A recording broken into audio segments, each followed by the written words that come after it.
रिया ने जैसे ही उन दोनों को एक साथ देखा, उसके मन में और भी न जाने कितने सवाल आने लगे। कल माँ ने कहा था कि तू बदलना पड़ेगा और मैं ये बात तुम्हें बार बार नहीं समझाऊंगी। और हाँ, इस बात का पता रिया को नहीं चलना चाहिए। मैं चाहती हूँ कि तुम उसके साथ बिल्कुल वैसे रहो जैसे एक पति अपनी पत्नी के साथ रहता है। तुम दोनों के बीच सब कुछ वैसा ही नॉर्मल होना चाहिए विकी। रिया ने इससे पहले की बातें नहीं सुनी थी कल रात, इसलिए उसे यामिनी की बातें सुनकर बस इतना ही शक हुआ कि विकी और माँ ने मिलकर कुछ छुपाया है।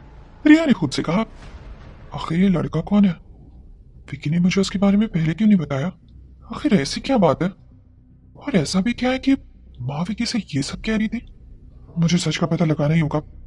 ऐसे ही खुद से बात करती हुई रिया ने अपने कपड़े ठीक किए और विकी का पीछा करते हुए होटल से बाहर निकल गई। उसने देखा कि जो लड़का विकी के साथ है वो दोनों एक गाड़ी में बैठे और वहां से रवाना हो गए। रिया ने वहीं से टैक्सी ली और टैक्सी ड्राइवर से कहा, आप बस उस गाड़ी का पीछा करिए। विकी की गाड़ी और रिया की गाड़ी लगभग 300 मीटर के फासले पर चल रही थी। रिया ने अपने चेहरे को ढक लिया था जिससे कि विकी उसे रियर व्यू मिरर में देखकर पहचान ना पाए।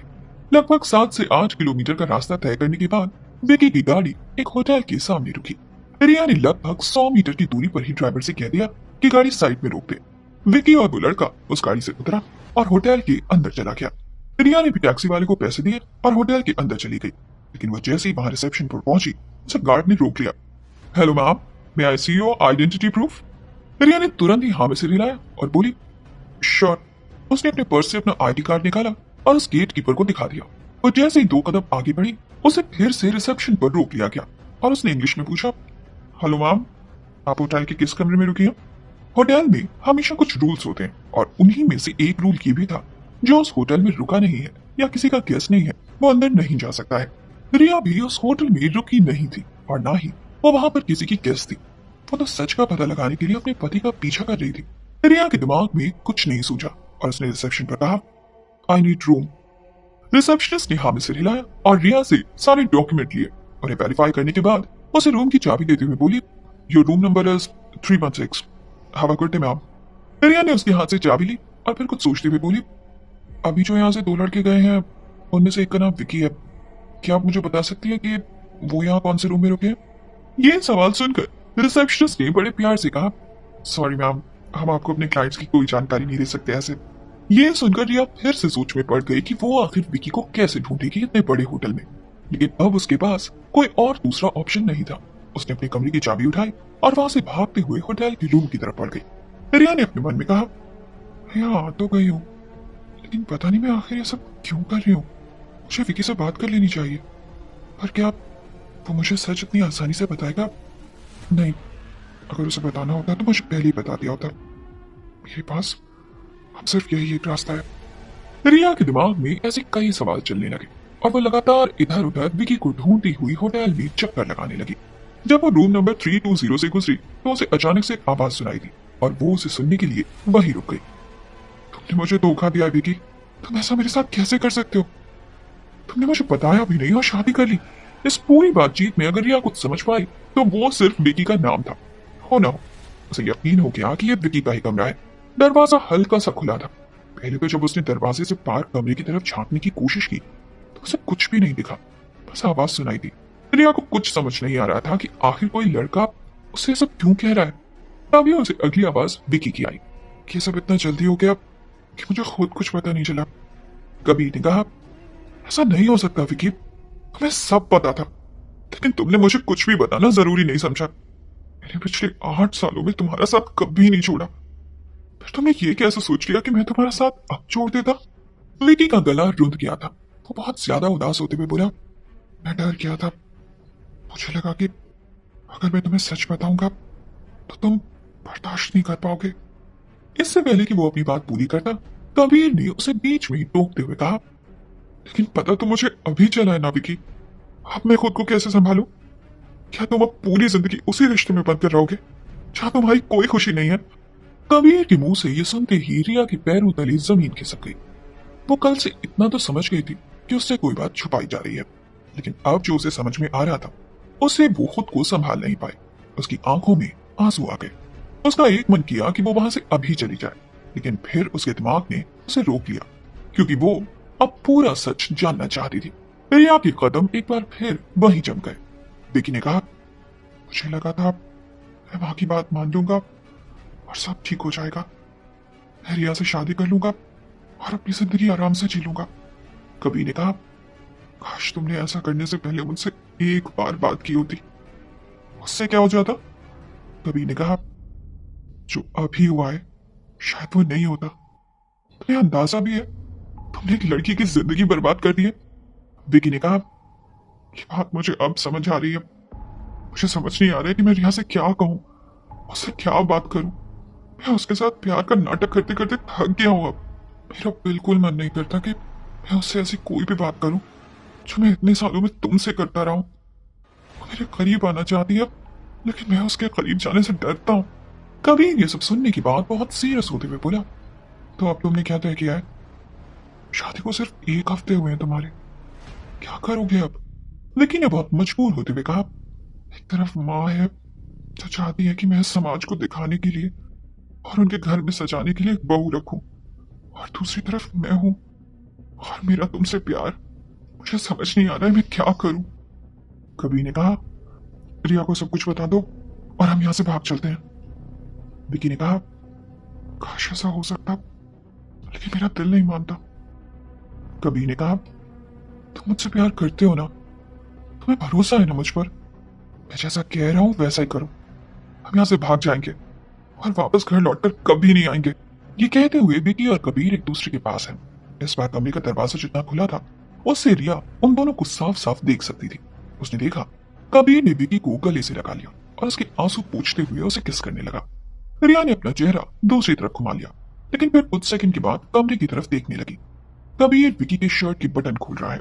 देखते ही देखते वो दोनों एक दूसरे से प्यार करने लगे। लगभग 4 से 5 मिनट ये सब देखने के बाद रिया से बाहर रुका नहीं गया और वो भागते हुए होटल से बाहर निकल गई।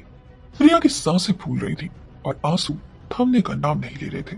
उसे समझ नहीं आया कि अनजान शहर में अब वो क्या करेगी। अभी तक उसके हाथों से शादी की मेहंदी नहीं छूटी थी और उसका पति उसे छोड़कर भागने का प्लान बना रहा था। रिया बहुत जोर जोर से हाँफ रही थी। उसके हाथ पैर नम पड़ गए थे। वो अचानक से शहर की सड़कों पर निकल पड़ी। दिमाग में कई सारे सवाल थे। विकी विकी ये है? अगर ऐसी बात थी तो उसने फिर मुझसे शादी क्यों की? सिर्फ इसलिए कि पूरे समाज से उसके गे होने की पहचान छुपाई जा सके? ऐसा क्यों किया? वो इतने सालों से उस लड़के से प्यार करता है, उसके साथ रहना चाहता है, तो फिर उसने मेरे साथ प्यार का नाटक क्यों किया? मैंने उसका क्या बिगाड़ा था? उसने मुझे धोखा दिया। वो मुझसे एक बार कह देता तो मैं ये शादी कभी नहीं करती। लेकिन अब मैं क्या करूं? कहाँ जाऊं? किससे कहूं? ये सब सोचते सोचते शाम हो गई। वैसे ही सड़क पर वो बैठी रही, लेकिन फिर अचानक से मौसम खराब हुआ। बारिश की बूंदें उसके शरीर पर गिरी तो उसे होश आया कि वो स्विट्जरलैंड की सड़कों पर न जाने कितने घंटों से बैठी हुई है। वो वहां से उठी, उसने टैक्सी ली और जिस होटल में रुकी थी वहां के लिए रवाना हो गई। थोड़ी ही देर में वो वहां पहुंच गई। उसकी हालत अभी भी ठीक नहीं थी। दिमाग जैसे सुन पड़ गया हो। जैसे ही वो आई उसके थोड़ी ही देर बाद दरवाजे पर दस्तक हुई। रिया का ध्यान उधर नहीं गया, लेकिन कमरे में विकी के अलावा और कौन आ सकता था। वो जैसे ही अंदर घुसा उसने अपनी गलती की माफी मांगते हुए कहा, आई एम सॉरी, मैंने कहा था आपसे कि मैं थोड़ी देर में आ जाऊंगा, लेकिन दरअसल मैं कहीं फंस गया और मुझे वक्त लग गया। कोई बात नहीं, हम अभी यहाँ पर 10 दिन है, आज वैसे भी आप थक गई होंगी, आराम कर लीजिए। रिया की तरफ से कोई जवाब नहीं आया। विकी ने थोड़ा इंतजार किया, लेकिन तब भी नहीं आया। अभी तक वो उसकी शक्ल नहीं देख पाया था, क्योंकि रिया खिड़की के पास खड़े होकर बाहर का नजारा देख रही थी। उसकी खामोशी से कुछ अंदाजा लगाते हुए विकी ने कहा, क्या हुआ? आप ठीक तो है ना? मैं जानता हूँ आपको मुझ पर गुस्सा आ रहा होगा, लेकिन मैं आपसे सिर्फ माफी मांग सकता हूँ आज के लिए। रिया ने अभी कुछ नहीं कहा। इस बार विकी को उसका व्यवहार कुछ अजीब लगा। उसने पीछे से रिया को बड़े ध्यान से देखा और उसकी तरफ बढ़ गया। उसने उसके कंधे पर हाथ रखा और कहा, आप कुछ कह क्यों नहीं रही हैं? क्या हुआ? इस बार रिया ने उसकी तरफ अपना चेहरा घुमाया तो उसकी आंखें लाल थी।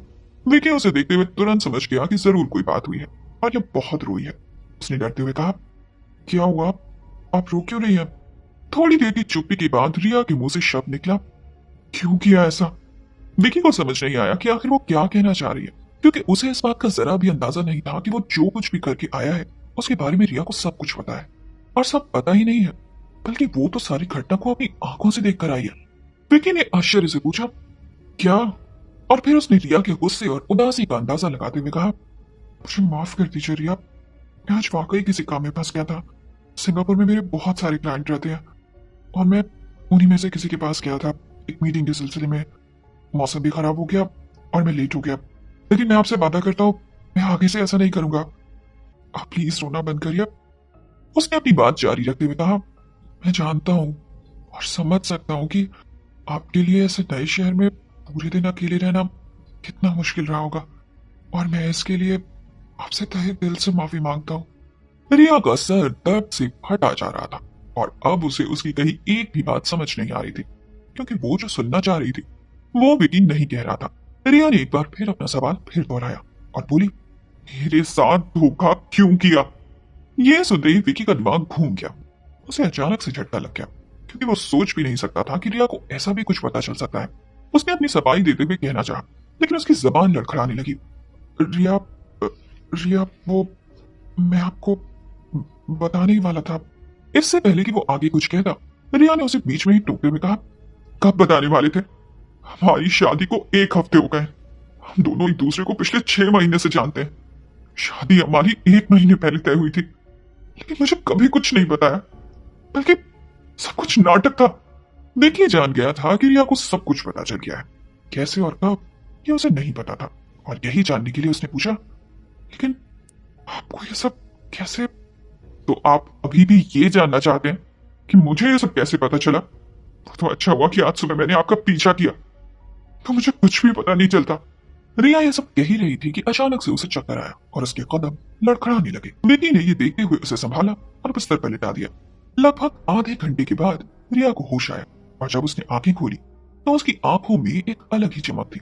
उस उदासी का दूर दूर तक कहीं नामो निशान नहीं था, जो अभी आधे घंटे पहले रिया की आंखों से झलक रही थी।